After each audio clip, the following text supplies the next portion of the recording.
پس برادر دیگری به ما سوال کردند که در مسئله نماز قصر به ما معلومات میدادید.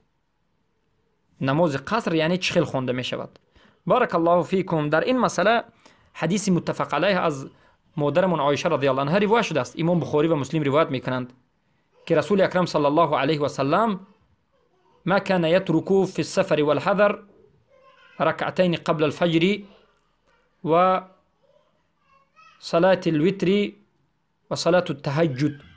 رسول اکرم صلی الله علیه و سلم وقتی که به سفر می برآمدند 2 رکعت سنت نماز بامداد را می خواندند و این چنین نماز بامداد را 2 رکعت می خواندند و اما نماز فرضی پیشین را فقط 2 رکعت می خواندند و سنتش را نمی خواندند. 4 رکعت را 2 رکعت می خواندند، عصر را هم 2 رکعت می خواندند، شام را 3 رکعت می خواندند و خفتن را 2 رکعت می خواندند و اما نماز ویتر را می خواندند و این چنین نماز تهجد را می خواندند.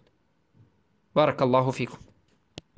پس این چنین حدیث عایشه رضی الله عنها آمده است که رسول اکرم صلی الله علیه و سلم، حضرت عایشه رضی الله عنها میگند کان النبی صلی الله علیه و سلم يصلي صلاته في مكة ركعتين فلما هاجر إلى المدينة صلى 4 فإذا سافر.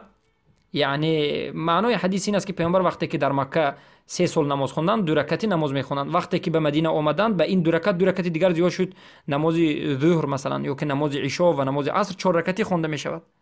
برای همین میگن وقتی که به سفر میبرند اصلی نماز رو میخوانند. یعنی نماز رو قصر کردن معناش این نیست که شما نماز 4 رکعت و 2 رکعت کنید اصلی نماز دیگر میشد، بلکه الله نماز رو فقط 2 رکعت فرض کرده بود، اما بعد از به مدینه آمدن 4 رکعت شد، 3 نماز 4 رکعتی شد، اما وقتی که به سفر میبرید به اصلی نماز باز میگردید که این 2 رکعتی بود که حضرت عایشه رضی الله عنها در حدیث روایت متفق علیه روایت شده است. بارک الله فیکم.